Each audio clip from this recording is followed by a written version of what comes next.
How's it going, everybody? Thank you for joining us today on this Thursday, 4th of July, Independence Day 2024. I'd like to thank each and every one of you for joining us today on Facebook, YouTube, Twitch, X, Rumble, and Pill.net. And if you haven't already, please take a minute and smash that thumbs up if you're over on Rumble or YouTube. Take that red pill if you're over on Pill, and smash that heart if you're over on X. Yeah, we appreciate that. Need that digital love. We love the digital love. We love those hugs. Digital hugs. Digital love. Anyways, yeah. F. Clint had victory. F. Clint had victory today over on Rumble. Woot woot. What's up, F. Clint? There's Bill. What's going on, brother Bill? He was all excited about beating Aaron. Still beat Aaron. Till he realized Aaron wasn't coming. That's right. Shooting bottle rockets off the backs of dino chickens. I wonder if wouldn't they'll be able to take flight. I don't know. I don't know. We'll have to get a report on that one a little bit later. Got Miss Denise. What's going on, Denise? Thanks for joining in. It's 4th of July. People are out doing 4th of July kind of things, so it's going to be pretty light today. That's okay. That's okay. That's okay. We still have a very special show. We do. Light Spear over on Pill. What's up, Light Spear? Probably the first, because yeah, Light Spear's there. What's going on, Light Spear? Thanks for joining. Get that moved. Got to do all those things over there while Kay's taking care of that. Oh, there we go. Here, I'll go ahead and put. Oh, you already got it. Happy 4th of July. So, without further ado, we're gonna play the first video that I think you guys are really gonna enjoy. Woot woot. Ready? Yeah, let's do it. Today, as we celebrate the 4th of July with friends and family, let us never forget that our freedom has been earned through the blood and sweat and sacrifice of American heroes. And these were great American heroes. And let us share the grateful heart of our nation with every veteran and member of the United States Armed Forces, truly special people. We are in awe of their courage, and we are eternally in their debt. Together, we honor their noble sacrifice by pledging our love and loyalty to our country, our flag, and our fellow citizens. We are and will always be one people, one family, and one glorious nation under God. Happy 4th of July, and God bless America. God bless America. Okay, we're trying to get some things taken care of over here. I'm going to go ahead and remove that one. Love President Trump. Are we just going to go ahead and try to play that thing now? Or do you have it in a queue somewhere else? Well, I need you to add it, and then I will play it in a little bit. What? Go to present. Okay. We're learning how to StreamYard still. Video file, and then add that video. Yes. Open. Okay. And then remove. Okay. There we go. All right. So thoughts on that one? Let's talk you on back. Well, I was busy paying attention to trying to get the video up. Look, President Trump loves us. He loves America. He's giving us an Independence Day speech, and that's awesome. I wish I could have heard it. I'll have to listen to it later myself. Okay, we're going to move on then. We should move on. Yeah, because computers. What is America to you? America is my family, my neighbors, my ancestors. America is the grandchildren I don't yet have. America is also a physical place. It's the water, it's the trees especially, it's the mountains, it's the coasts, it's the physical beauty of the country. It's a physical place to me. It is absolutely not an idea. I don't even know what that means. America has a vibe, and America is Americans. It's real things that you can touch and smell and taste. There's nothing abstract about it. Just like there's nothing abstract about my wife. Like, I like the way she smells, right?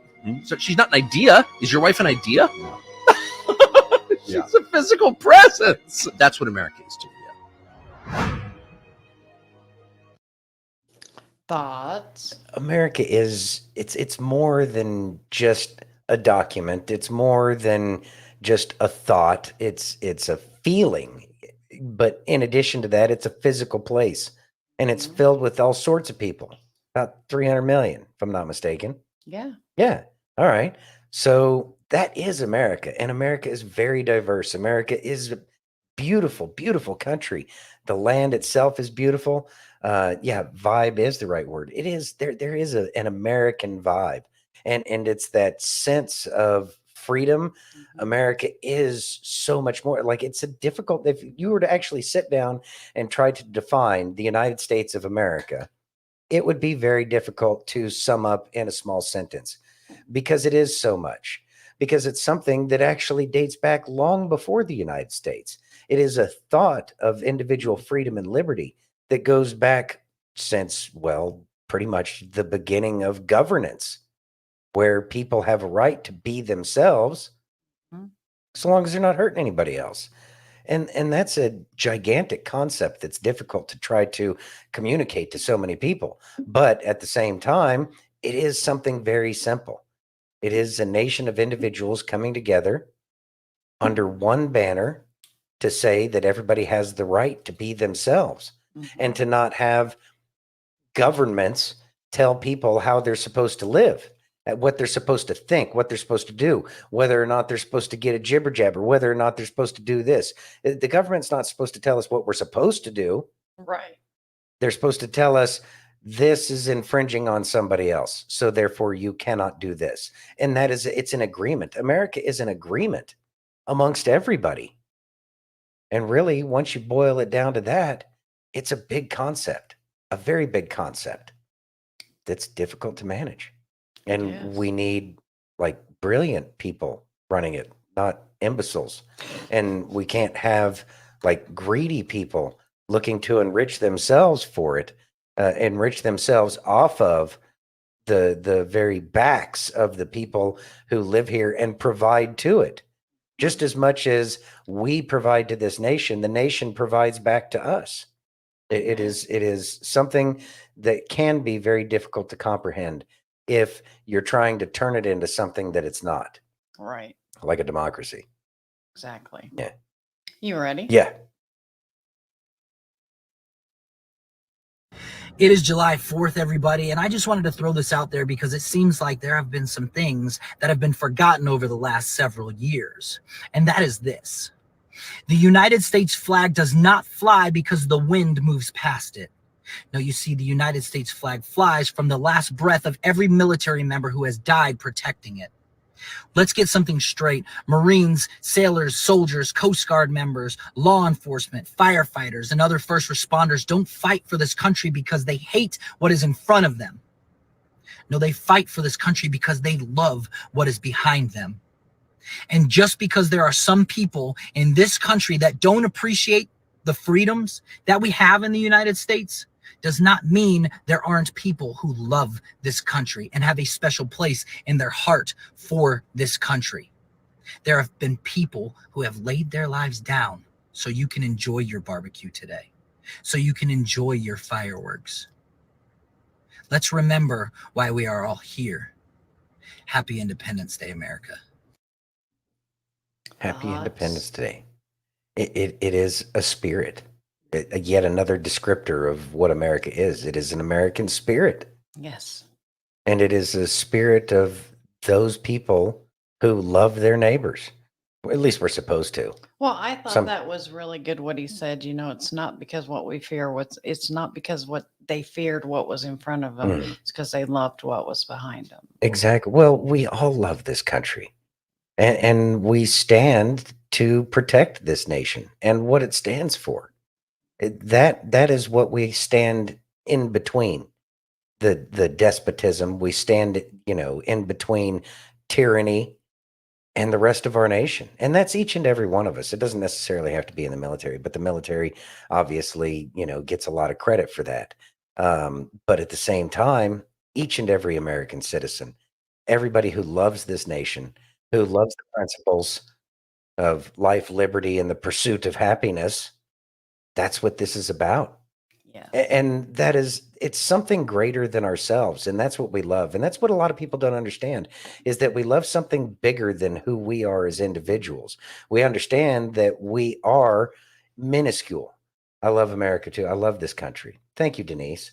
There are patriots who love their country all over the world, but American patriots are a cut above, far and above. Amen. Amen. Denise. Yeah, amen, Amen. Denise. It's what it is, because there is something to love here, because we're not doing this because of somebody who says that once upon a time they were crowned royal and that we're supposed to listen to everything they say and do what we're told by some human being. Right.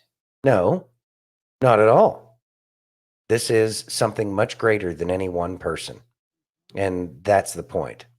That's the point of this nation. And that's what has been forgotten by some of those, a large sum of those who have decided that they want to steal this nation for themselves. And it's not going to work. Exactly. Denise says, I'm perfectly comfortable being special. We all are.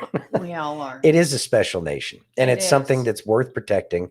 It's something that's worth loving, and it's something that's worth making sure that the principles behind it move forward in the future for our posterity.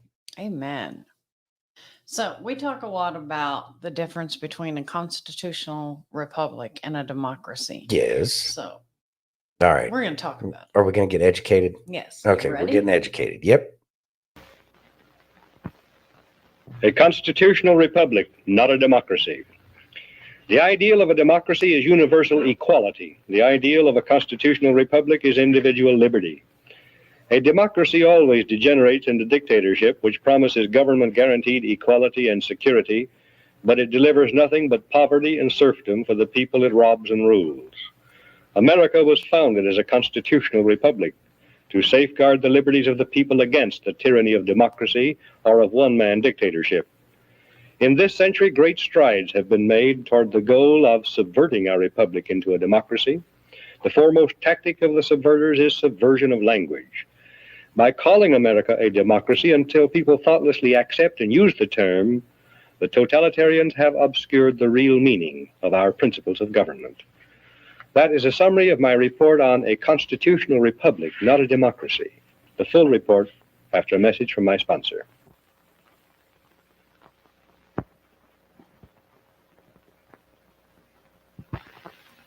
A democracy is a political system in which the people periodically, by majority vote at the polls, select their rulers. The rulers then have absolute power to make whatever laws they please by majority vote among themselves.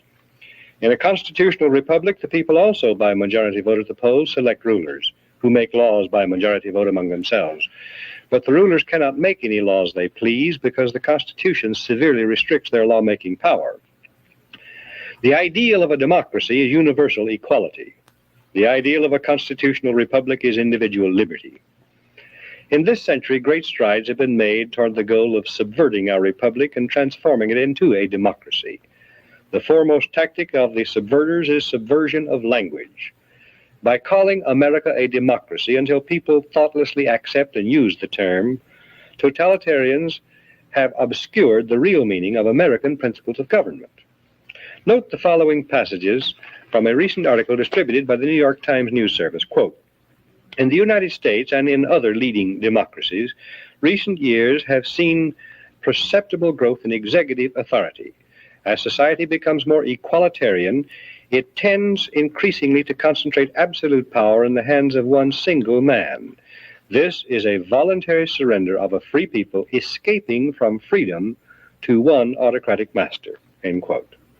And note the following from Gunnar Myrdal's An American Dilemma, quote, in America, liberty often provided an opportunity for the stronger to rob the weaker. Against this, the equalitarianism in the American creed has been persistently revolting. And in the conflict between equality and liberty, equality is slowly winning. In America, conservatism has to a great extent been perverted into a cult of the Constitution. This is unfortunate since the Constitution is in many respects impractical and ill-suited for modern conditions. The worship of the Constitution is also a most flagrant violation of the American creed. The Constitutional Convention was nearly a plot against the common people, end quote.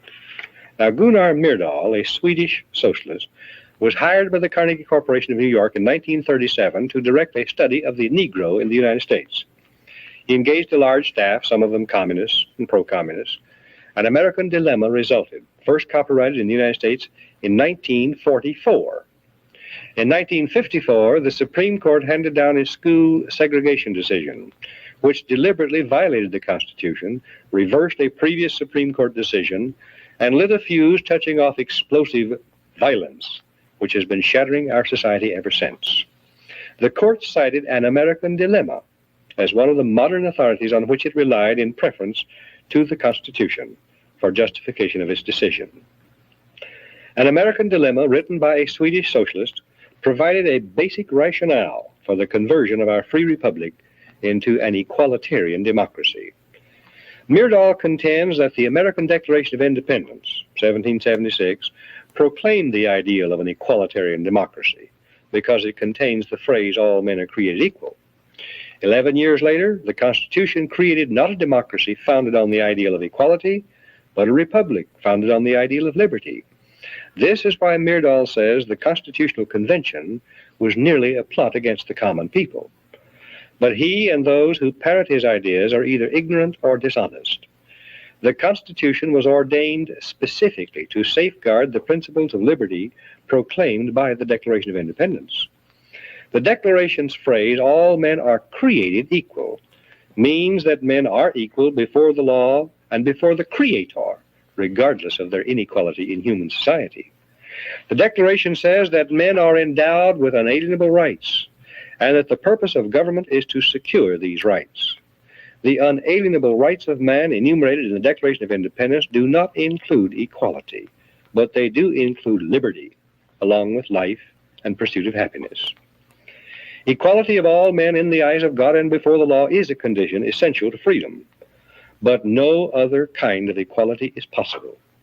Government efforts to achieve material equality will produce crushing tyranny, but will not make people equal. The writers of the Constitution were anxious to safeguard liberty against dictatorship, monarchy they called it, but their chief anxiety was to protect the country against democracy. Edmund Randolph, delegate to the Constitutional Convention from Virginia, said the general object of the convention was to provide a cure for the follies and fury of democracy. Elbridge Gerry and Roger Sherman, delegates from Massachusetts and Connecticut, urged the Constitutional Convention to create a system to eliminate the evils that flow from the excess of democracy. Alexander Hamilton, delegate from New York, said, "We are now forming a Republican government. Real liberty is not found in democracy. If we incline too much to democracy, we shall soon shoot into a monarchy." John Adams, one of the giants of the American Revolutionary period, said, "Democracy will envy all, contend with all, endeavor to pull down all. And when by chance it happens to get the upper hand for a short time, democracy will be revengeful, bloody, and cruel."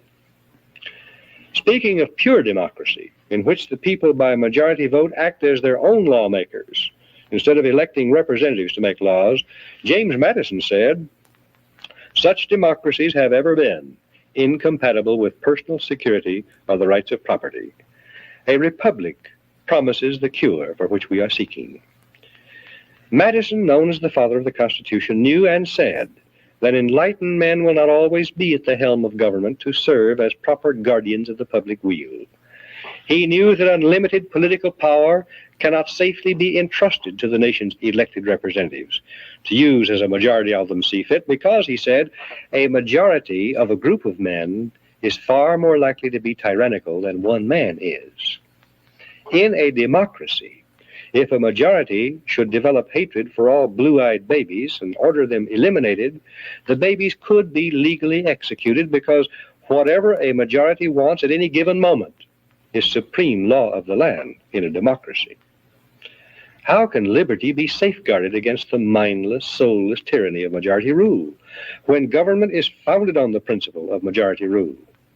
Jefferson answered that one, "In questions of power, let no more be heard of confidence in man, but bind him down from mischief by the chains of the Constitution." In short, America was founded not as a democracy, but as a constitutional republic. We pledge allegiance to the republic for which our flag stands, not to a democracy. The Constitution requires a republican form of government for all states, but does not mention democracy, and neither does the Declaration of Independence or the Bill of Rights. The Constitution is a binding contract, enumerating limited powers which the federal government can legally exercise, prohibiting it from exercising any powers not granted in the contract. It denies federal officials the power to do whatever they claim to be necessary for the general welfare. Federal action not clearly authorized by the Constitution is illegal, even if approved by an overwhelming majority of the people, because all the elastic powers of government are left with the states. Ultimate power to change the organic structure of government was left with the people, but the means of making changes, amending the Constitution, were carefully prescribed to militate against hasty, unwise decisions by the people. As Benjamin Franklin left the State House in Philadelphia on the closing day of the Constitutional Convention, a woman asked him what kind of government the convention had given America, and Franklin replied, "A republic, if you can keep it." Very old and very wise, Franklin saw through the mists of time to the day when Americans might trade their freedom in a constitutional republic for the promise of government guaranteed equality and security in a democracy. And beyond that, to the day when democracy inevitably degenerates into dictatorship, guaranteeing nothing but poverty and serfdom for the people it robs and rules. The American constitutional system, unique in history, enabled Americans to develop a backward continent into the most magnificent nation of all time. The system was designed to prevent both tyranny by government and reckless rebellion by the people. We must restore it and keep it. And what can you do toward that end? Your job, you who care and understand, is to help educate others. I suggest that you might find a subscription to my report helpful. The Dan Smoot report, on which these broadcasts are based, is sent every week through the mails and will reach you long before the broadcast does. It contains documentation and details I cannot put on the broadcast. You can read it, make up your own mind, pass it on to others. I think it may be an effective tool for you to use to help educate and activate others. And only by this means can we restore our republic. Wow. Thoughts? God, like he just laid it all out there. And that was great. And yeah, I've always loved Ben Franklin's quote of "A republic, ma'am or madam, if you can keep it." If you can keep it. If you can keep it. And that's our job. And I like the fact that nothing's changed, that your responsibility as a citizen is to Right. go spread the information, try to get people educated. We're here to educate people. That's what all of us are here for. Each and every one of you. We're here to educate people. And that is our best defense against these tyrants. Of course, it was some kind of Swedish clown, socialist clown, that was paid for by somebody, of course, then the New York Times, even back in the 60s, was pulling the same shenanigans. I can't wait till that place goes under because they have absolutely no value added to this nation whatsoever. Please go move to France or England or whatever, place you want to move Wherever to. you want to go. Wherever, but this isn't the place for the New York Times and that mentality. And it's always been that way as far as I can tell at this point in time, because really they've been trying to subvert the constitutional republic forever. And not just the New York Times, but people like that. People have been trying to make us a democracy. We've never been a democracy. And he did an excellent job of pointing that out. Show me in the documents anywhere where it says we're a democracy. Absolutely nowhere. Nowhere are we a democracy. We are a constitutional republic. Right. And he goes on to explain the differences between the two. Obviously, an excellent job. And he also brought up some other points.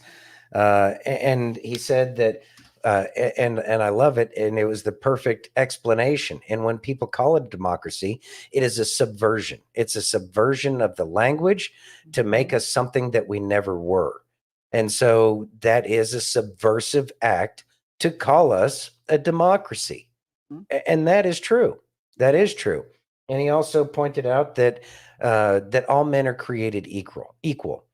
And he went on to explain that we are equal under the law, and we are also created equal by our creator, right? So since we are equal in the eyes of our creator, it's up to us to treat all people equally.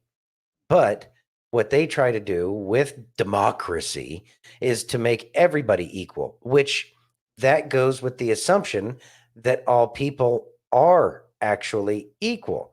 But we understand, even though we've been created equally by God, which is very different from having equal capabilities, equal thoughts, equal Right. whatever the case is. You're better with words. I'm better with math. Exactly. And that's an excellent point about how it actually is. We are Mhm. equalized in the fact Mhm. that we have strengths and weaknesses that cover each and every one of us. That is one of the principles of this nation, Exactly. of a constitutional republic, because some people, I mean, obviously, some people are going to say, oh, well, they're not equal to us, i.e., like he said, the blue eyed babies.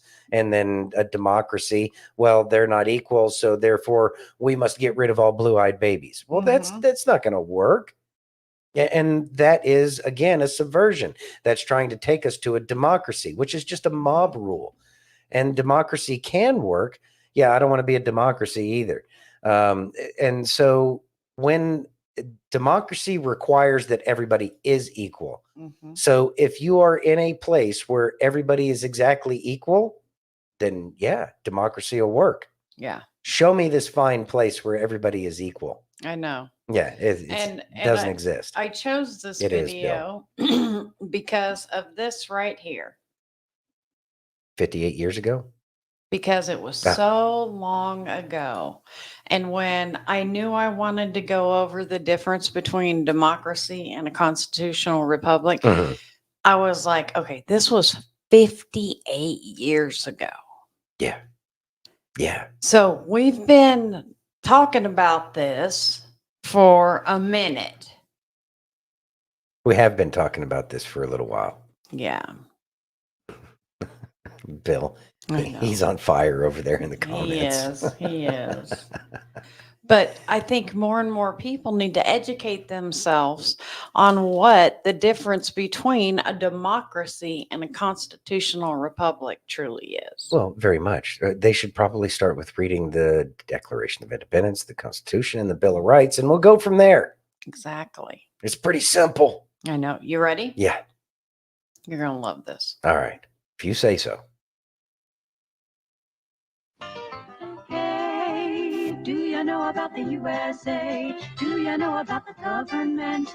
Can you tell me about the Constitution? Hey, learn about the USA.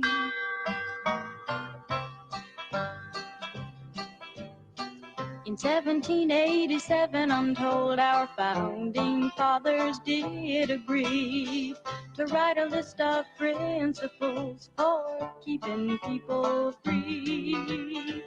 The USA was just starting out a whole brand new country. And so our people spelled it out, the things that we should be. And they put those principles down on paper and called it the Constitution. And it's been helping us run our country ever since then. The first part of the Constitution is called the Preamble and tells what those founding fathers set out to do. We the people, in order to form a more perfect union, establish justice, ensure domestic tranquility,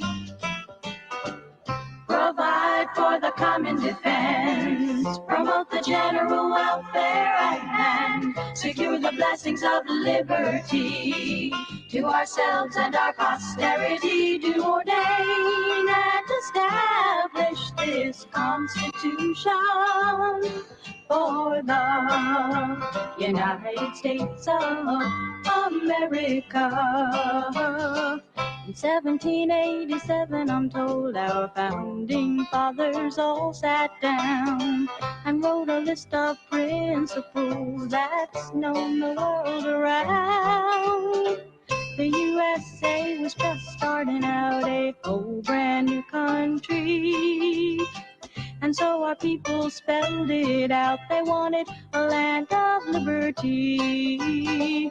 And the preamble goes like this. We the people, in order to form a more perfect union, establish justice, ensure domestic tranquility. Provide for the common defense, promote the general welfare, and secure the blessings of liberty. To ourselves and our posterity do ordain and establish this Constitution for the United States of America, for the United States of America.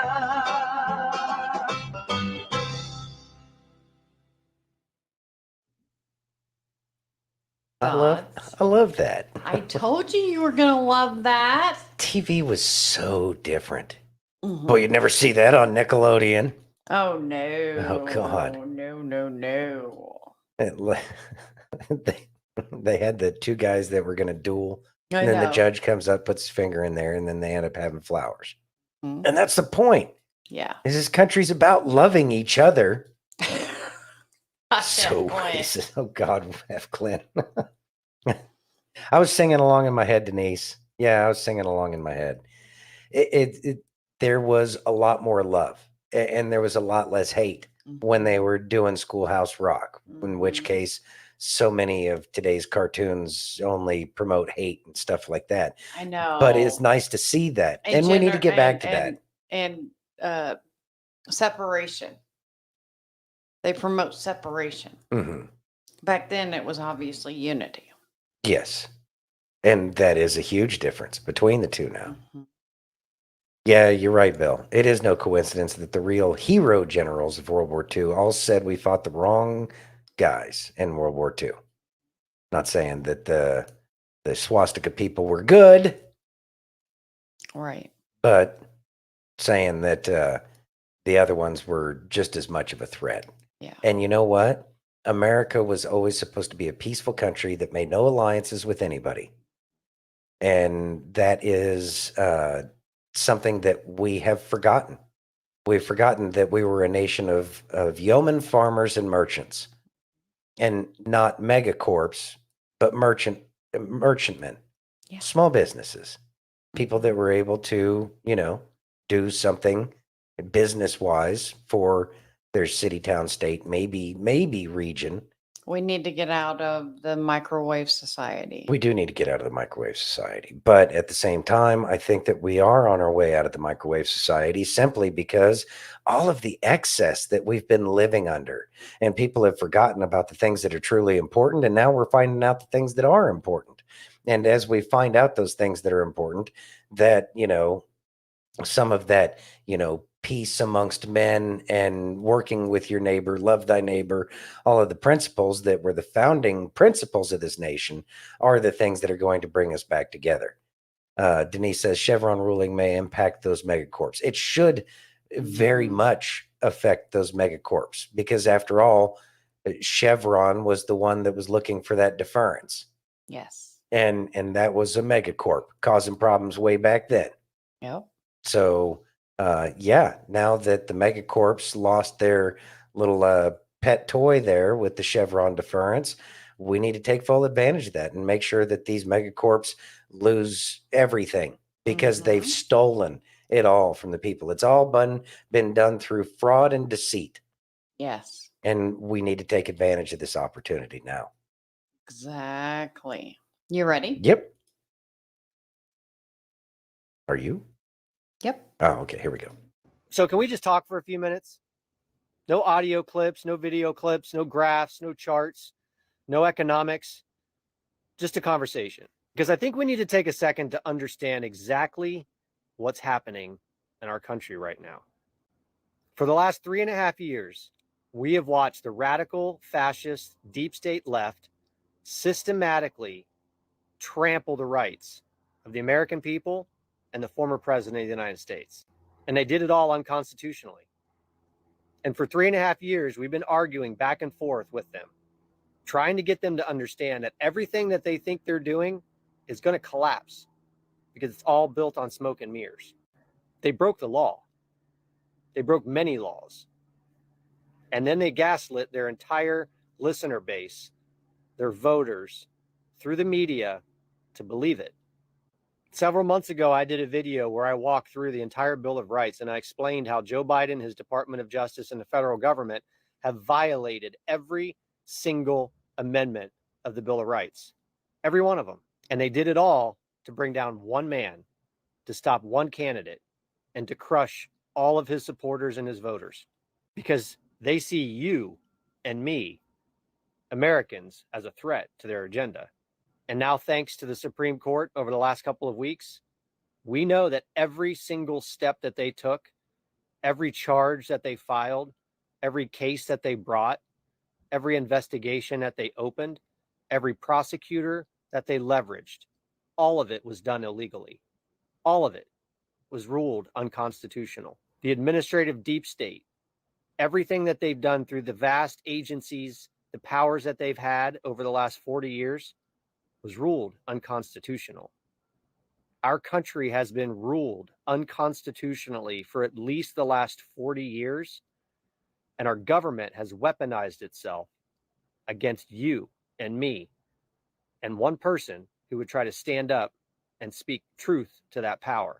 We even watched the Department of Justice weaponize itself against American citizens and put hundreds of you in prison for protesting illegally. And now we know unconstitutionally, violating their rights to speak their minds and redress their government. And thankfully, the one branch of government that still has honor and integrity put a stop to it. You're about ready to get your country back, America. What are you going to do with it? Thoughts, Santino? I don't know how much I trust the like court systems, because it's the same people for the most part who've been there for a long time, and finally things are changing. So I don't know if they just had an altruistic moment and they decided that they were going to start doing the right thing, so much as they were forced to, because they didn't start changing their mind until Trump came into office. So I appreciate what he's saying, and he is correct. It has been weaponized against the very citizens that make up this country. But that last question was very good. You're about to get your country back, America. What are you going to do with it? Well, we are about to get our country back, and we are in the process of getting our country back. And I think it's getting easier and easier to see that as we move forward. But I am going to say that we must be vigilant, and we must educate ourselves on the very principles that founded this nation. That they derive their powers from the consent of the governed.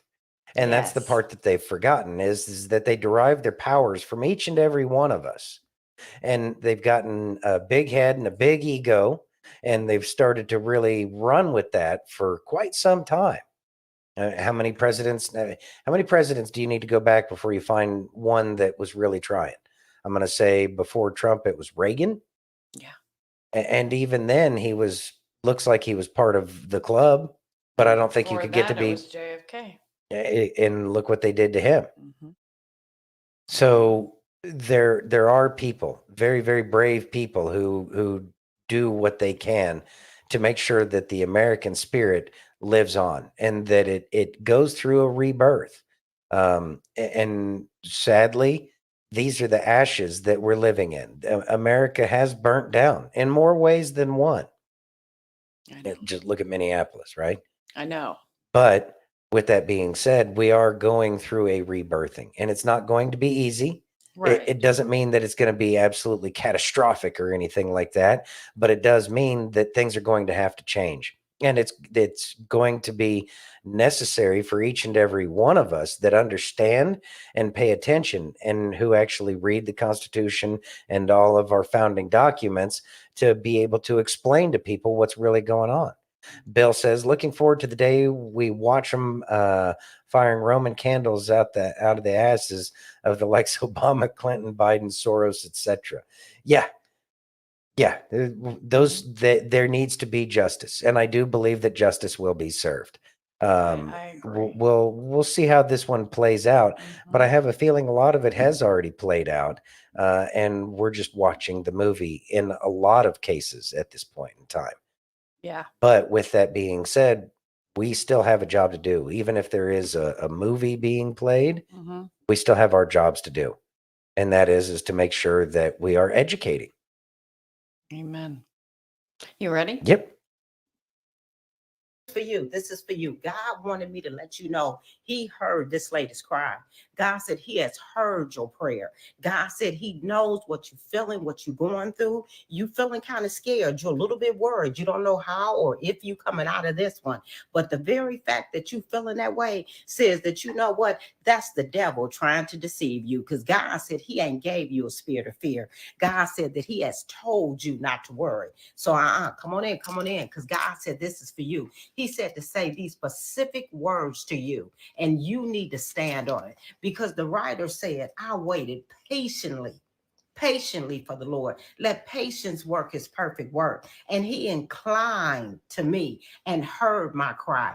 God hears you. He done heard you. And when he done heard you, oh, this gonna work out to your favor. He said, and he brought me up out of a horrible pit. This situation feels bad. It feels like I've never been through this. I don't know what to do. But God said, you know what? He bringing you up out of the miry clay. And he said, he's going to set your feet upon a rock. He's talking about Jesus. You standing on Jesus, and Jesus has defeated that enemy. So you ain't got nothing to worry about. And he said, and establish my steps, because the steps of a good man are ordered by the Lord. But this is it. This is it. He said he put a new song in your heart. He said you singing a new song, because the joy of the Lord is your strength. So he said to rejoice. And again, I say rejoice. Praise be to God. Many will see it and fear. God said the folks gonna see what God's doing in your life. Oh, and they're gonna know that he's God. He is about to get the glory, because he is about to bless you beyond measure, as long as you keep trusting in him. Oh yeah, it's your church auntie. Follow me for more. Thoughts? Like to hang out with her. She seems super cool. Anyway, we're coming out of a pit. And that's Mhm. certainly another way to look at it from a biblical perspective. We are being brought out of a pit, and he has heard our cries. And there have been lots of cries for the fact that things aren't going the way they should. But we are seeing that hope. And I do feel that we are being brought up out of that pit, and that God will deliver us and will deliver this nation, especially as we drive closer and closer, draw closer and closer to him.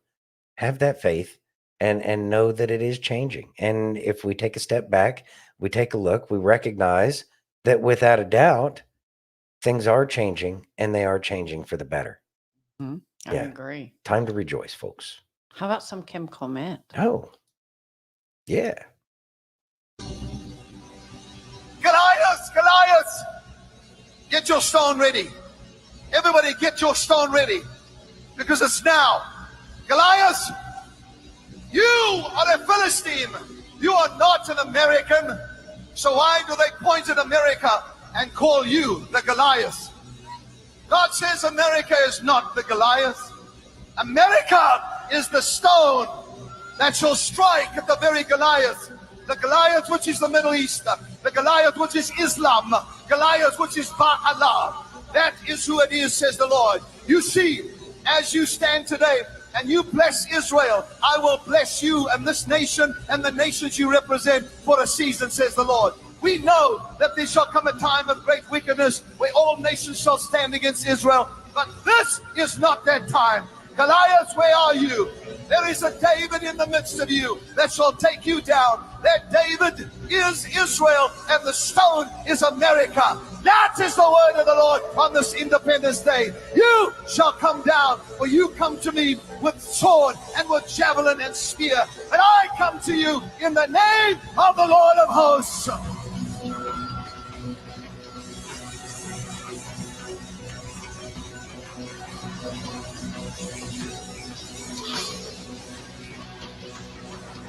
Come on! Do you feel the victory? Come on! Shout for the victory is yours! Thoughts, Santino? I love Kim Clement. America is not the Goliath. Goliath has taken over. The Philistines have taken over. And I know he says Islam, but I don't know if it's Islam so much, as much as I want to say that it's those very, very, very corrupt people who have also taken over Israel as well, the state, Right. not the people. And so again, Israel is being saved for last. And we're seeing that that's happening. We're seeing that other countries around the world are waking up and coming out of the slumber that we have been put under, and America is now too. And so that each one of us has that stone, and that stone that each and every one of us carry is the truth. And yes, radicalized factions. Yes, I agree with you there, Denise. Always the radicalized versions of everything are very much a problem. But at the same time, the radicalized sects of society also tell us where we make mistakes sometimes too. But that doesn't mean that we should be listening to absolutely everything that they have to say. And we certainly shouldn't be putting them in charge of anything, let alone bringing them over here and making them, Congress people in, what is it, Minnesota, Ilhan Omar? Yes, Minnesota. Yeah. So those are things that are going to necessarily have to change. The Philistines have made their way in, but the Philistines will not win Amen. because we are a God-fearing country. This is God's country too. This is the great experiment by God. And really, if you think about it, Yeshua lived in Rome, and this is a modern Rome, because Rome allowed each and every religion. America allows each and every religion. The trick is to try to get each and every religion to get along. And that's not an easy task for any government to do. But it is through the Christian sense of brotherly love and the fact that we're not trying to, enslave and subjugate people. But that doesn't mean that we can't stand up for ourselves. And we are starting to stand up for ourselves. We're coming out of that sleep. We're wiping our eyes. We're rubbing our eyes so that way we can wake up, and we're seeing the very real problems that are around us. America will be cleaned out before Israel, I do believe. And I know that one is going to be tied to the other. But I also know at the same time that it is going to be righted, that all the wrongs are going to be righted, and that we are going to live in exactly what this nation was supposed to be. Amen. Which is a sense of brotherly love. And I look forward to the day when Philadelphia can be the city of brotherly love, actually, again. You see what Bill said? Bill says people are going to be really shocked when they learn the truth about the lost tribes of Israel and the part played by America. Yeah. All the tribes have been brought here now. That's why we're all different. And it's going to be beautiful. It's really going to be awesome. Like, I get excited when I start thinking about it. I know. Yeah.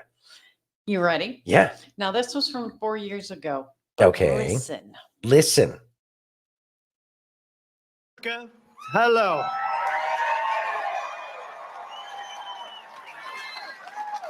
The First Lady and I wish each and every one of you a happy Independence Day on this truly historic 4th of July. Today we come together as one nation with this very special salute to America. We celebrate our history, our people, and the heroes who proudly defend our flag, the brave men and women of the United States military. We are pleased to have with us Vice President Mike Pence and his wonderful wife, Karen. We're also joined by many hardworking members of Congress, Acting Secretary of Defense Mark Esper, and many other members of my cabinet, and also the Chairman of the Joint Chiefs of Staff, General Joe Dunford. Thank you. Thank you. Thank you. Lieutenant General Daniel Hawkinson of the National Guard, and distinguished leaders representing each branch of the United States Armed Forces, the Army, Navy, Air Force, Coast Guard, Marines, and very soon, the Space Force.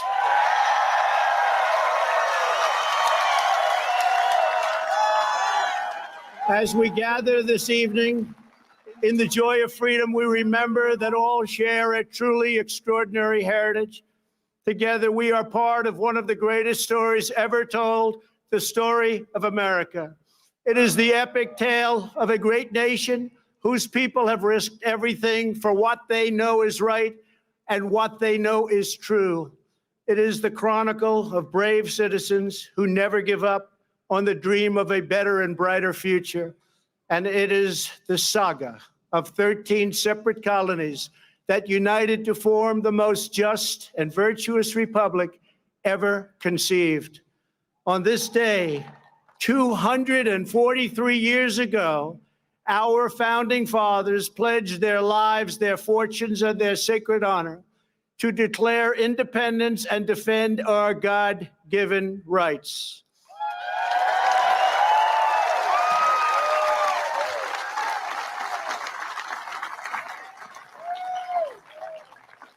Thomas Jefferson wrote the words that forever changed the course of humanity.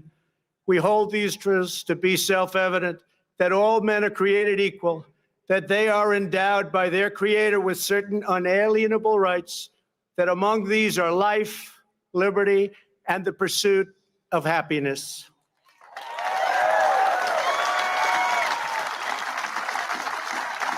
With a single sheet of parchment and 56 signatures, America began the greatest political journey in human history. But on that day, the patriots who would determine the ultimate success of the struggle were 100 miles away in New York. There, the Continental Army prepared to make its stand, commanded by the beloved General George Washington.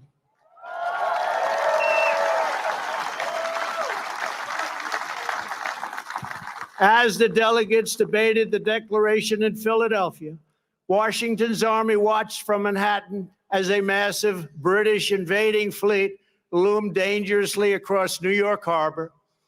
The British had come to crush the revolution in its infancy.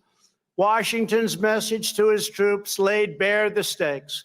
He wrote, "The fate of unborn millions will now depend under God on the courage and conduct of this army. We have therefore to resolve to conquer or die."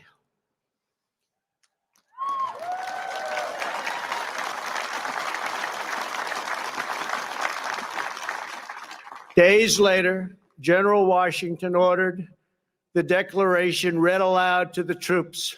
The assembled soldiers just joined an excited crowd running down Broadway. They toppled the statue of King George and melted it into bullets for battle. The faraway king would soon learn a timeless lesson about the people of this majestic land. Americans love our freedom, and no one will ever take it away from us.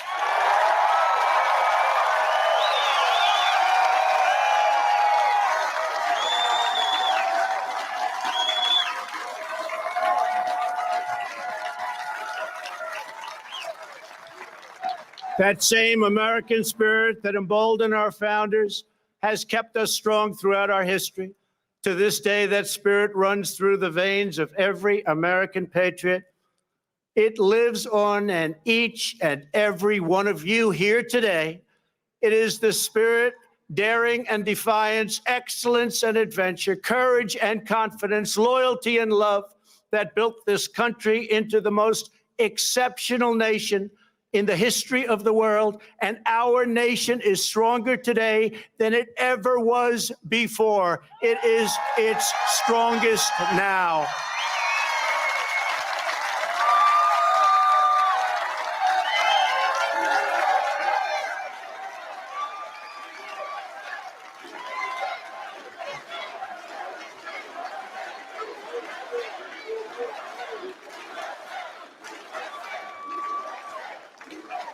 That same righteous American spirit forged our glorious Constitution. That rugged American character led the legendary explorers Lewis and Clark on their perilous expedition across an untamed continent. It drove others to journey west and stake out their claim on the wild frontier. Devotion to our founding ideals led American patriots to abolish the evil of slavery, secure civil rights, and expand the blessings of liberty to all Americans.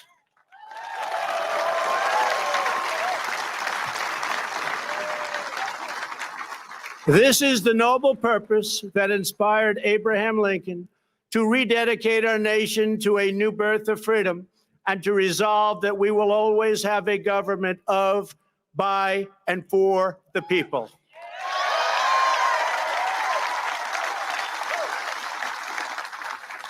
Our quest for greatness unleashed a culture of discovery that led Thomas Edison to imagine his light bulb, Alexander Graham Bell to create the telephone, the Wright brothers to look to the sky and see the next great frontier.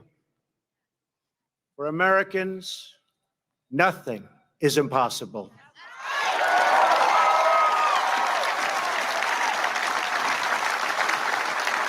Exactly 50 years ago this month, the world watched in awe as Apollo 11 astronauts launched into space with a wake of fire and nerves of steel and planted our great American flag on the face of the moon. Half a century later, we are thrilled to have here tonight the famed NASA flight director who led mission control during that historic endeavor, the renowned Gene Kranz.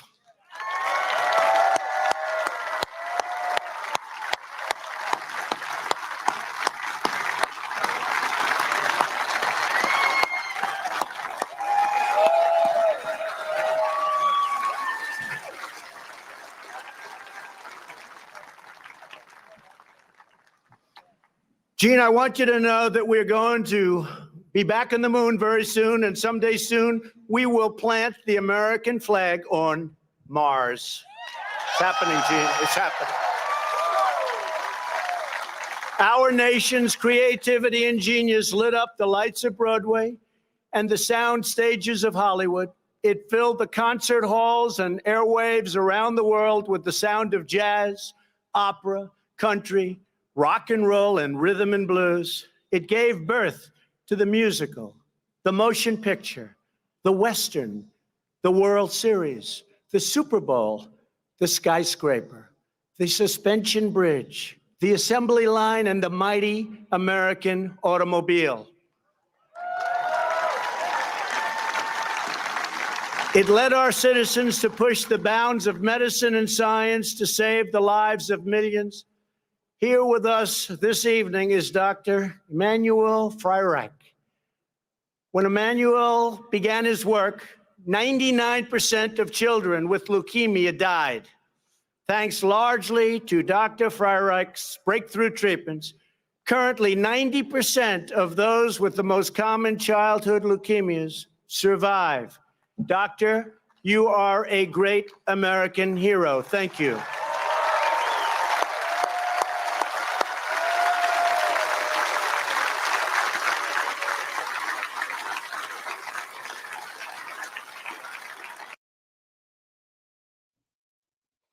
A lot going. Yeah, there's a lot going on there. Mm-hmm. First things first, screw NASA. I know. Okay. Yeah. And he also pointed out Pence too. Yes. So Trump being Trump, pointing out the things out there. But I digress. Mhm. So America has done amazing things, but it's not the people. It's Right.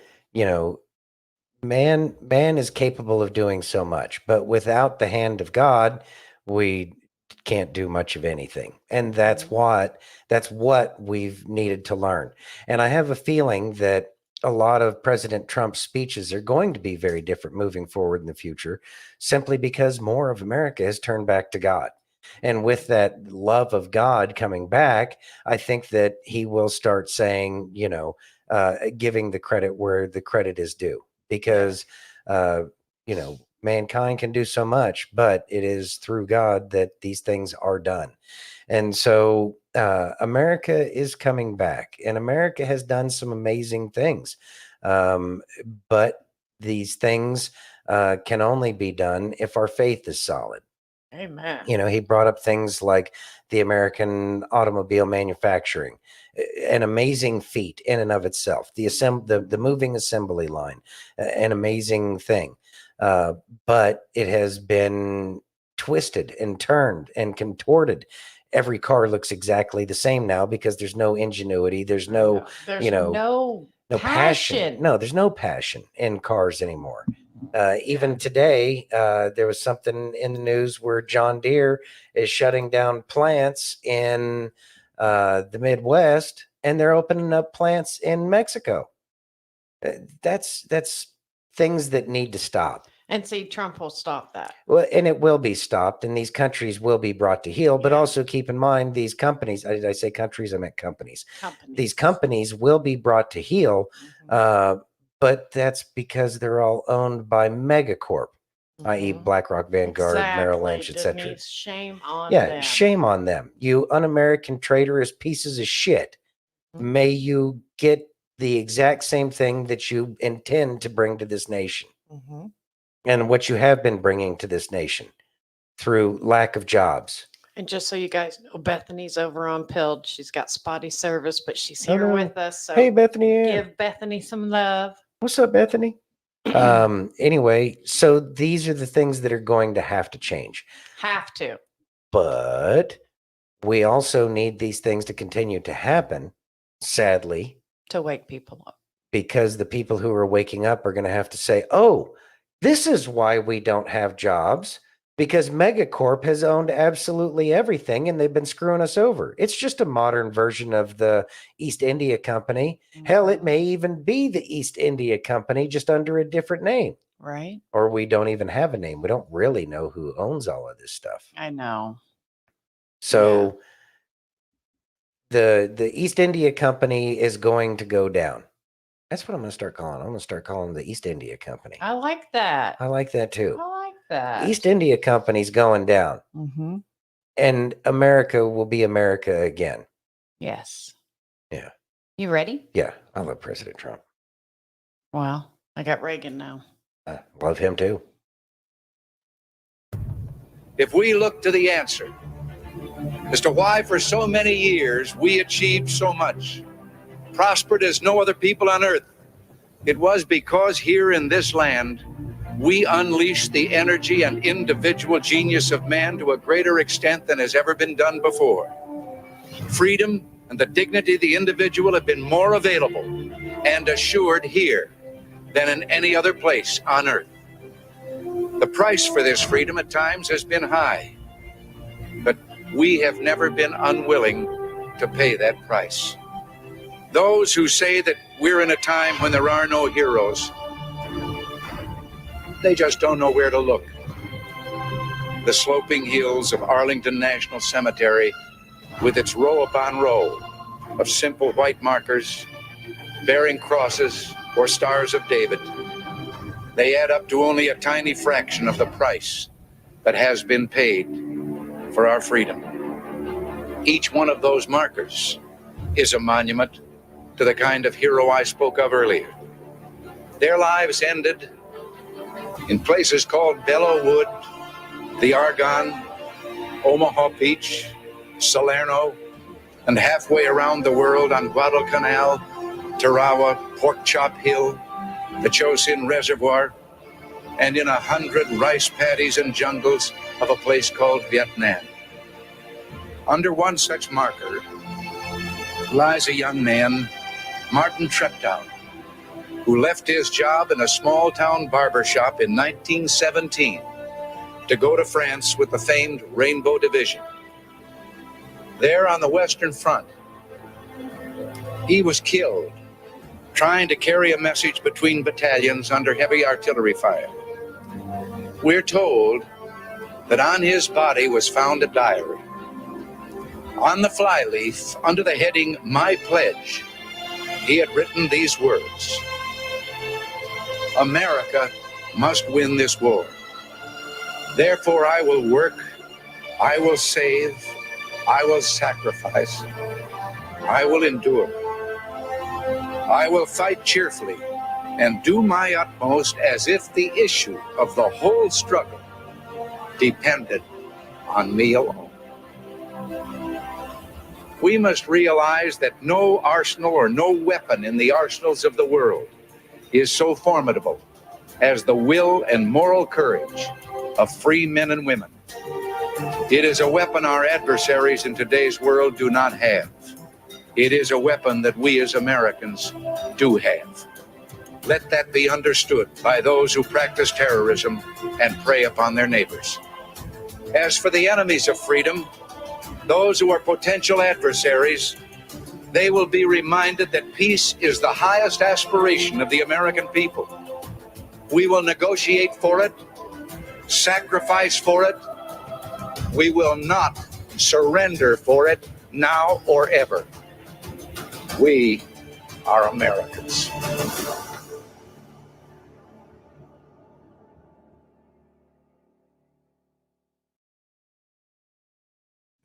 Thoughts, Santino? That's beautiful. I love Reagan. He really stirs up the emotions. That God, there's so much there. He was talking about that young man who died, and in his diary, he said, "I'm going to do it as if the entire thing depends on me," understanding that no, it does not. That you know, each and every person plays a very small individual part. But we should be fighting for our nation as if the whole thing depends on each and every one of us. Because in the end, it kind of does. Yeah, Because it does. when we go forward with that boldness, with that certainty of what we're doing, with our love that we let lead us, love for our nation, love for our fellow people, that can be inspiring. And if we do things that inspire other people's, then that is again more of the American spirit. And man, we really need to feel that American spirit again. And the only way to do that is to get out there in the proverbial trenches and get out there and show people and explain to people what makes America great for real. Not the TV crap, not the false bravado, the things that really make America. And once we can get to that point and other people can see that we as individuals are at that point, it becomes infectious. And we need to Yes. have that infectious personality where other people are like, you know what? I remember that I do love this country and that I do care about my neighbors, because in the end, it's my neighbors that are there right next door to me.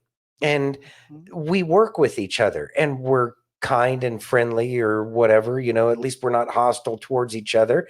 And that is something that can be built upon, is that love that we have for one another, Yes. a real love, a neighborly love, An amazing love. and an amazing love.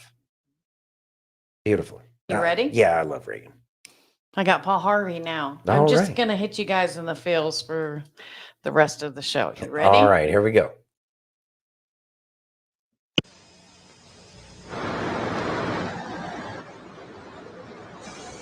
Americans, the how and the why of our beloved republic are so much better known and understood than the who.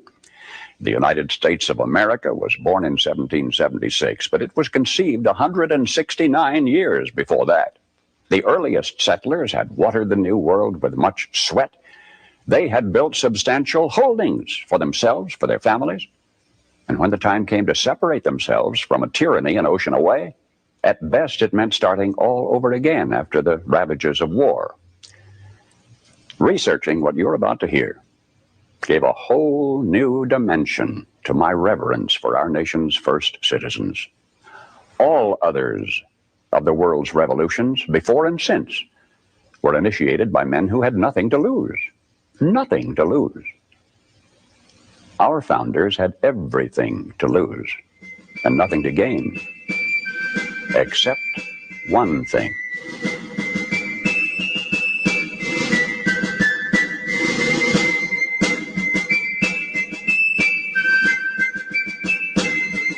Hello, Americans. I'm Paul Harvey. You remember the cherry tree fiction.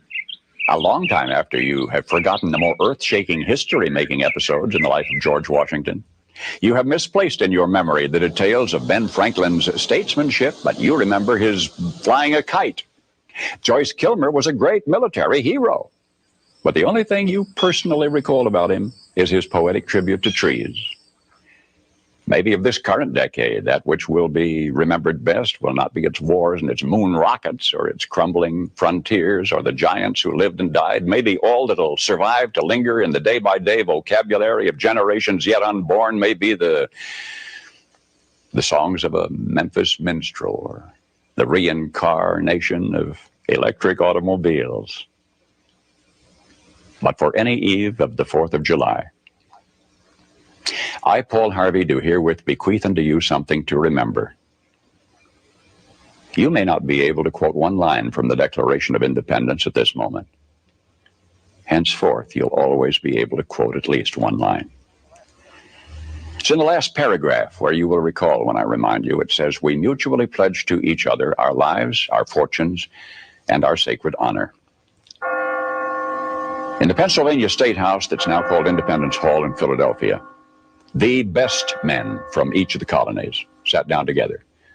This was a very fortunate hour in our nation's history, one of those rare occasions in the lives of men when we had greatness to spare. These were men of means, well-educated. 24 were lawyers and jurists. 9 were farmers, owners of large plantations. On June 11, a committee sat down to draw up a Declaration of Independence. We were going to tell the British fatherland no more rule by redcoats. Below the dam of ruthless foreign rule, the stream of freedom was running shallow and muddy. And we were going to light a fuse to dynamite that dam. This pact, as Burke later put it, was a partnership between the living and the dead and the yet unborn. There was no bigotry. There was no demagoguery in this group. All had shared hardships.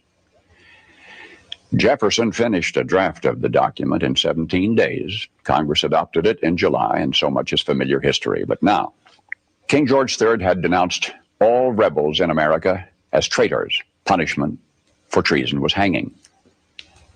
The names now so familiar to you from the several signatures on that Declaration of Independence, the names were kept secret for 6 months, for each knew the full meaning of that magnificent last paragraph in which his signature pledged his life, his fortune, and his sacred honor. 56 men placed their names beneath that pledge. 56 men knew when they signed that they were risking everything. They knew if they won this fight, the best they could expect would be years of hardship in a struggling nation. And if they lost, they'd face a hangman's rope. But they signed the pledge. And here is the documented fate of that gallant 56. Carter Braxton of Virginia, wealthy planter, trader, saw his ships swept from the seas. To pay his debts, he lost his home and all of his properties and died in rags. Thomas Lynch Jr., who signed that pledge, was a third-generation rice grower, aristocrat, large plantation owner. After he signed, his health failed. His wife and he set out for France to regain his failing health. Their ship never got to France, was never heard from again. Thomas McKean of Delaware was so harassed by the enemy that he was forced to move his family 5 times in 5 months. He served in Congress without pay, his family in poverty and in hiding. Vandals looted the properties of Ellery and Clymer and Hall and Gwinnett and Walton and Hayward and Rutledge and Middleton. Thomas Nelson Jr. of Virginia raised $2 million on his own signature to provision our allies, the French fleet. After the war, he personally paid back the loans, wiped out his entire estate, and he was never reimbursed by his government. In the final battle for Yorktown, he, Nelson, urged General Washington to fire on his, Nelson's own home, which was occupied by Cornwallis. It was destroyed. Thomas Nelson Jr. had pledged his life, his fortune, and his sacred honor. The Hessians seized the home of Francis Hopkinson of New Jersey. Francis Lewis had his home and everything destroyed, his wife imprisoned. She died within a few months. Richard Stockton, who signed that declaration, was captured, mistreated. His health broken to the extent that he died at 51. His estate was pillaged. Thomas Hayward Jr. was captured when Charleston fell. John Hart was driven from his wife's bedside while she was dying. Their 13 children fled in all directions for their lives. His fields and grist mill were laid waste. For more than a year, he lived in forests and caves and returned home after the war to find his wife dead, his children gone, his properties gone, and he died a few weeks later of exhaustion and a broken heart. Lewis Morris saw his land destroyed, his family scattered. Philip Livingston died within a few months from the hardships of the war. John Hancock, history remembers best due to a quirk of fate rather than anything he stood for. That great sweeping signature attesting to his vanity towers over the others. One of the wealthiest men in New England. And yet he stood outside Boston one terrible night of the war. And he said, "Burn Boston, though it makes John Hancock a beggar, if the public good requires it." So he, too, lived up to the pledge. Of the 56, few were long to survive. 5 were captured by the British and tortured before they died. 12 had their homes from Rhode Island to Charleston sacked, looted, occupied by the enemy, or burned. 2 lost their sons in the army. 1 had 2 sons captured. 9 of the 56 died in the war from its hardships or from its more merciful bullets. I don't know what impression you had of the men who met that summer in Philadelphia. But I think it's important that we remember this about them. They were not poor men. They were not wild-eyed pirates. These were men of means. They were rich men, most of them, and had enjoyed much ease and luxury in their personal living.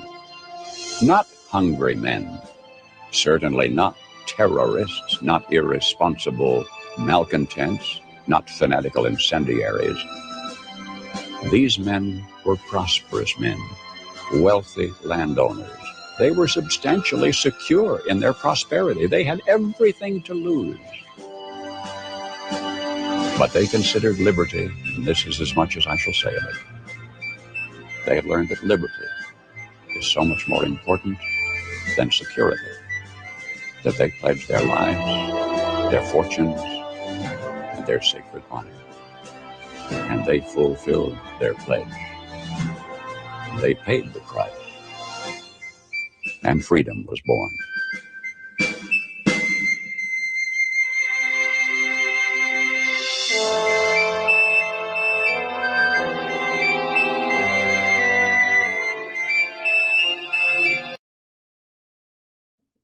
Thoughts? Wow. The founding fathers put their money where their mouth is. They really did back it up. And that's part of the sacred honor. They pledged, and they pledged to create something that never was. And I do believe so, Bill. I believe so too.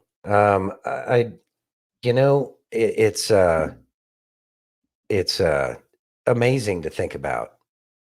And we know that President Trump has certainly put everything on the line as well. And that's something that's very important. And that's something where we see that makes him a very genuine man based off of the actions. Denise says, maybe it's in our blood to love President Trump like we do. He reminds us of the founding fathers. I do know. That's exactly what it is for me, because he's Amen, willing Denise. to I agree with risk. Bill. He's willing to risk absolutely everything. And Yes. in this day and age of fancy cars and giant mansions and this new elite and rich, we find that people like that are very far and few in between. Yeah. And so it's incumbent upon us. And I think that it's incumbent upon us because of something that Paul Harvey said. And he said, it's because it's our promise to the unborn. We may not see all of the benefits of it, but it's the promise to those who are yet to be born that they at least have that chance to be Americans and to be real Americans, Not this version of America that we have now where you have to sit down and not say certain words because it offends people, which is a very problem that they had back then, and they spoke up against it. Hence Thomas Paine's "Give me liberty or give me death," because I'd rather live free than die on my knees. I can't be a slave. That's not who I am. Right. Even though they treat us like that, and they see us that way. Each and every American citizen, they see us that way because they deem themselves to be better than the rest of us. Right. And I'm not willing to accept that narrative of theirs. Right. They may have gotten some supporters because they feel like they're going to get some privilege or something because of something that happened hundreds of years ago that has absolutely nothing to do with me. And they've made the relations between each and every American citizen so much worse than it ever was. But that's because we forgot. We forgot what this whole thing was about. And now we're starting to remember. So it's extremely important, if not for ourselves, but for our children. And even further down the line, our children's children, great-grandchildren, children that we'll never see. Yeah. That's who it's important for. Amen. And so we have to set that example by being strong and courageous now. So that way the generations in the future that we didn't get a chance to talk to face will see the stories. They'll hear what the American people did, that they didn't just sit on the sideline We stood up. and allow it to happen. We stood up and we made a stink and we made our voice heard, because that's what we have. The power of life and death is within the tongue. So let's use our tongues to create life and create a good life, not just merely an existence. Right. Because there's a difference between existing and living. Yes. And we want our children to live more than we ever had the chance to live. We can no longer just comply. No. You ready? Yes.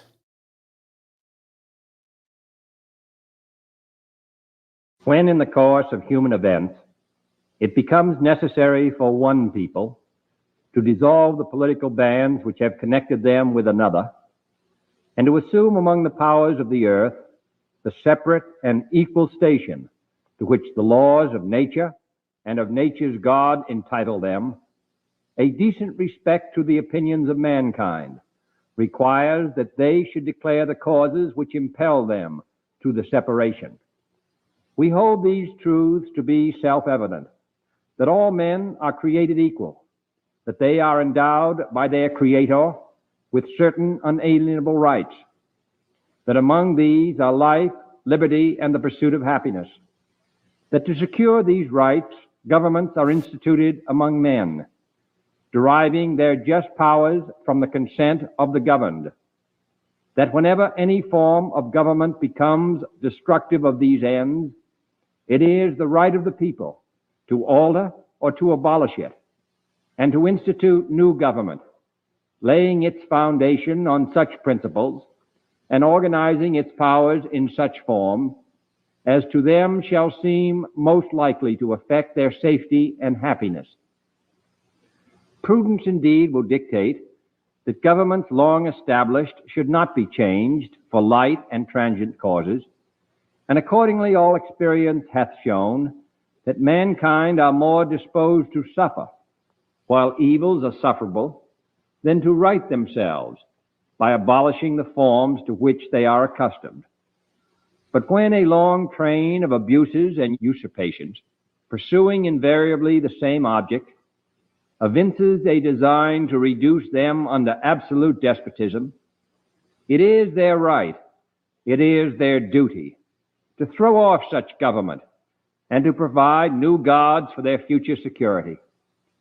Such has been the patient sufferance of these colonies, and such is now the necessity which constrains them to alter their former systems of government. The history of the present King of Great Britain is a history of repeated injuries and usurpations, all having in direct object the establishment of an absolute tyranny over these states, To prove this, let facts be submitted to a candid world.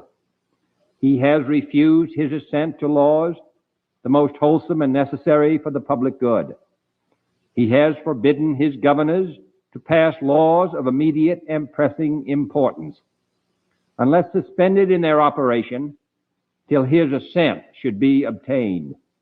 And when so suspended, he has utterly neglected to attend to them. He has refused to pass other laws for the accommodation of large districts of people, unless those people would relinquish their right of representation in the legislature, a right inestimable to them and formidable to tyrants only. He has called together legislative bodies at places unusual, uncomfortable, and distant from the depository of their public records, for the sole purpose of fatiguing them into compliance with his measures. He has dissolved representative houses repeatedly for opposing with manly firmness his invasions on the rights of the people.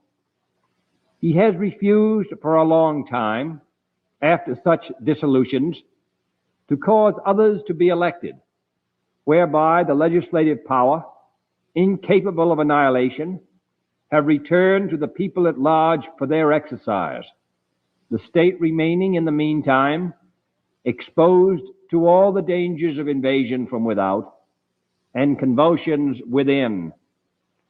He has endeavored to prevent the population of these states, for that purpose obstructing the laws for naturalization of foreigners, refusing to pass others to encourage their migrations hither, and raising the conditions of new appropriations of land.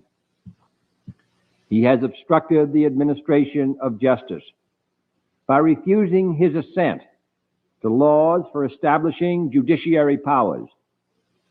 He has made judges dependent on his will alone for the tenure of their offices and the amounts and payment of their salaries.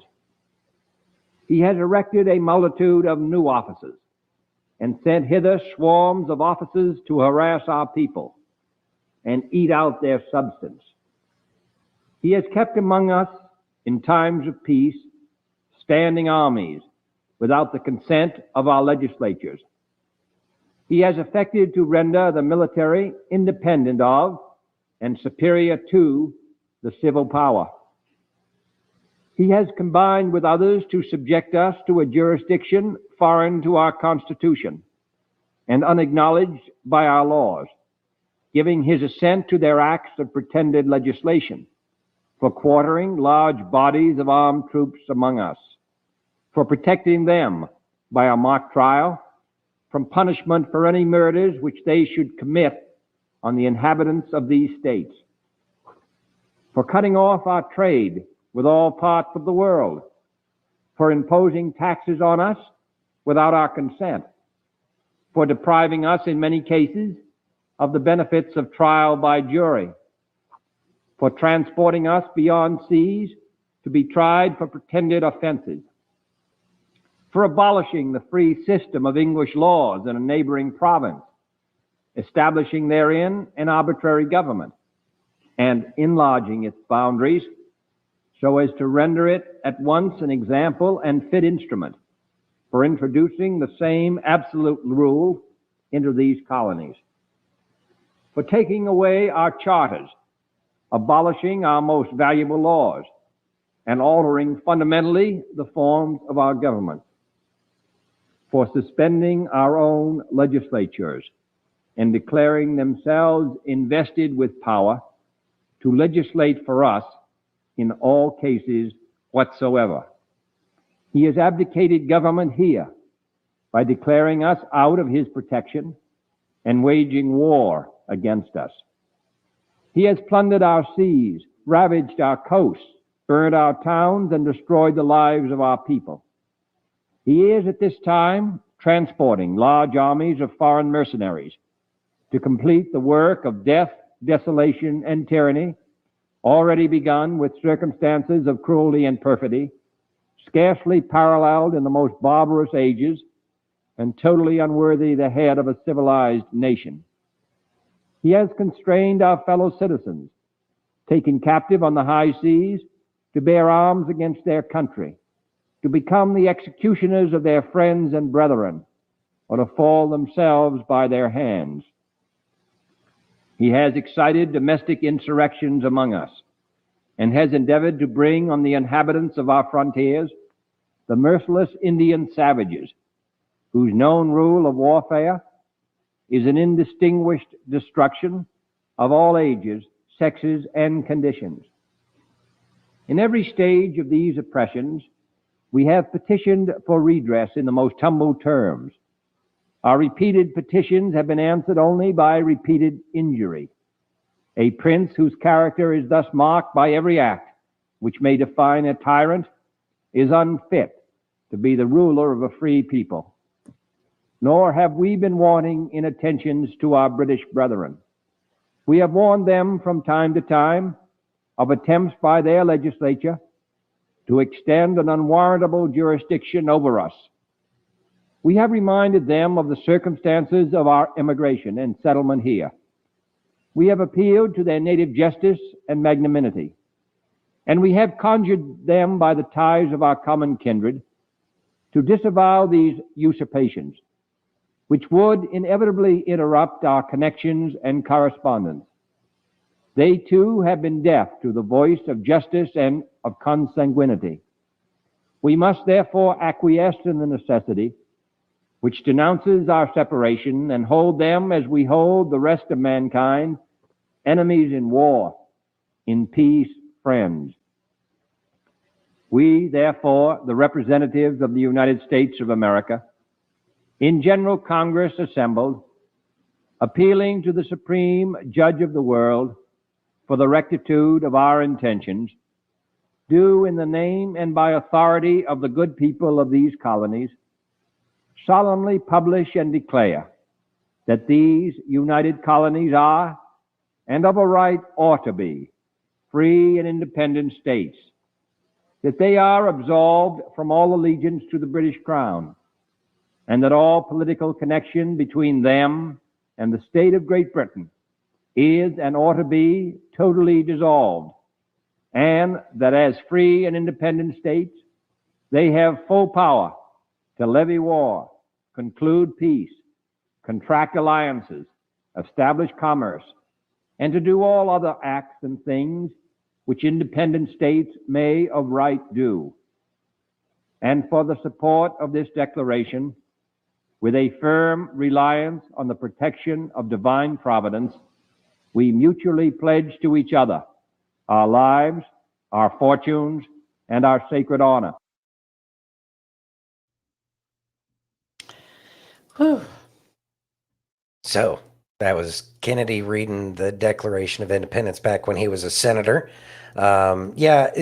So it took me 2 days to get that much done. I wanted so much more for it.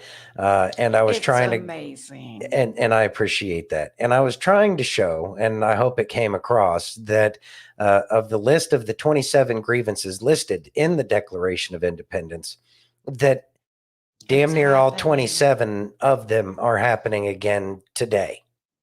And it may not be the British Crown. And it may not be, well, it obviously is a foreign power because they're un-American in every way. Right. And so many of them are dual citizens, et cetera, et cetera. We are in a dire situation here in this nation. And all of those things, or at least most of them, are usurpations of our rights as citizens given to us in our founding documents. It is, hey, Steph, it is absolutely important that we know where our rights come from. Mm-hmm. Not only the Bible, but the founding documents of this nation. It's absolutely important. And I believe that it's incumbent upon us to teach ourselves, to learn and to know more about what our rights are and what our founding fathers were going through at that time and how those things are playing out to this day. Because they are playing out to this very day. Yes. Nothing is new under the sun other than the players and the way in which they do it. But in the end, they're doing the exact same things. And we cannot stand for that. So it is important for each and every one of us to make sure that for our posterity and for the future of this nation, that we are standing up for everything that this nation is, has been, and will be. I agree. I agree. I hope you get to go back and watch it. This has been a roller coaster of emotions. It's been a roller coaster. It has. It's been a little bit of a roller coaster. Yeah. Yeah. Are you ready? Yeah.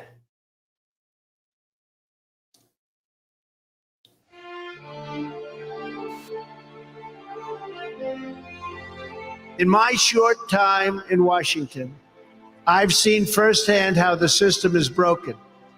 A small group of failed voices who think they know everything and understand everyone want to tell everybody else how to live and what to do and how to think.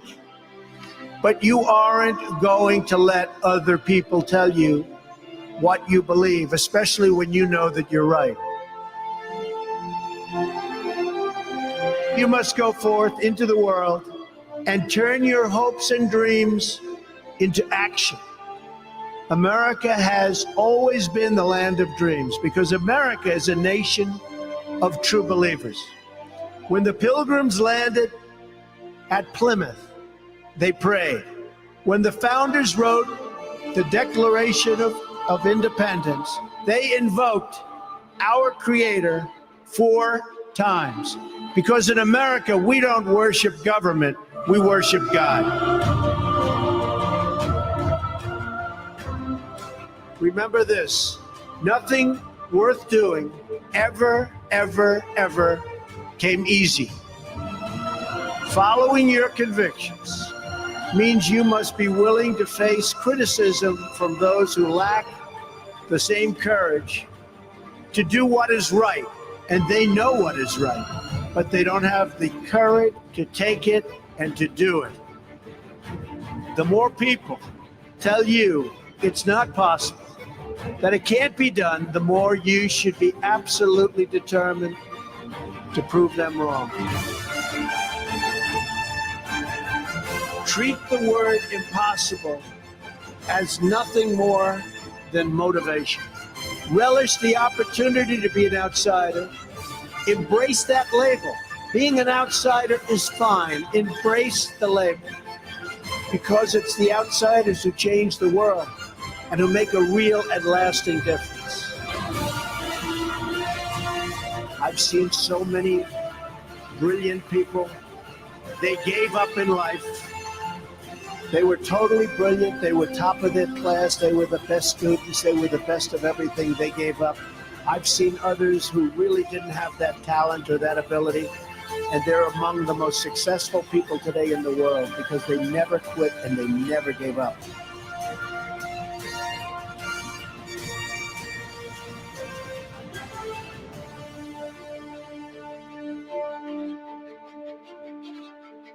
So just remember that. Never stop fighting for what you believe in and for the people who care about you. Carry yourself with dignity and pride. Demand the best from yourself and be totally unafraid to challenge entrenched interests and failed power structure.